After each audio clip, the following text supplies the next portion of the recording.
A sudden thunderstorm struck the Ruidoso region of New Mexico with intense rainfall, unleashing over 3 inches of water on fragile terrain. Still scarred from past sea of flames, the burned soil, hardened and hydrophobic, failed to absorb runoff, turning hillsides into inundation. As water rushed off the slopes of South Fork and blew 2 burn scars, it carried with it heavy detritus and mud, turning small creeks into dangerous channels of destruction. The Rio Redo surged above 20 feet, well beyond its flood stage. Officials with the National Weather Service quickly declared a flash flood emergency, urging residents in multiple parts of Lincoln County to seek higher ground instantly. Dangerous currents were reported sweeping across neighborhoods and roadways. In some areas like Gavlin Trailer Park and Alto, rescue teams were forced to deploy swiftly as vehicles were swept away and homes began to shift from their foundations. The urgency on the ground escalated with each passing minute. The river, once calm and scenic, transformed into a violent stream that swept downstream everything in its path. Trailers, sheds, and parts of roads were no match for its power. Mud, logs, and rock-filled streets that were barely visible beneath the flow. I'm watching. About the intense rain was 5 to 7 times heavier than what the fragile landscape could endure, resulting in the collapse of trails, bridges, and sections of canyon roads. One home was completely washed away, while others were heavily damaged or teetering on the edge. White Mountain Road, Paradise Canyon, and Cedar Creek were among the many streets closed as flood waters made them impossible. Emergency shelters quickly opened at the Ruidoso Community Center, Eastern New Mexico University, Ruidoso, and Angus Church. Heat up here.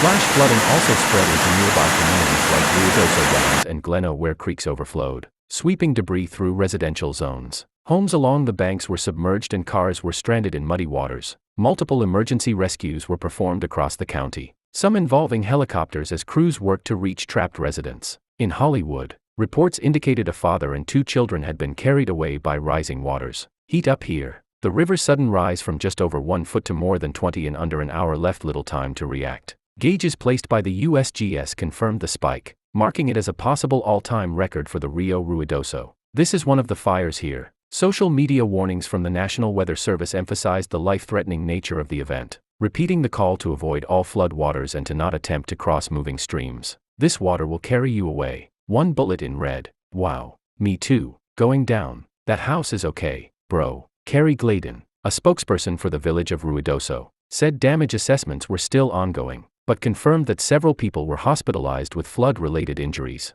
The full scope of destruction remained unclear into the evening. Heat up here. Heat up here. The burn scars from the South Fork and Salt fires in 2024 left the terrain especially vulnerable, with rainwater bouncing off instead of sinking in. Sediment from those fires clogged waterways, reducing their ability to manage runoff. Despite efforts to rebuild from past disasters, local officials reported that many mitigation projects were still unfunded due to red tape and delays. Roughly $16.88 million had been spent, but key preventative work was left incomplete. With monsoon season continuing, concerns are mounting over additional storms that could cause repeat flooding. In these unstable areas, the combination of dry ground, fire scars, and heavy rain is a dangerous equation. Hey, boys in the house. Senator Martin Heinrich issued a call for residents to evacuate quickly, warning of the storm's severity and unpredictable paths. Footage online showed houses being lifted and swept downstream by muddy torrents. Is it in the rain stands, do you think? Sure. Oh man. Power outages impacted wide sections of Lincoln County, with emergency generators being deployed in shelters and critical facilities.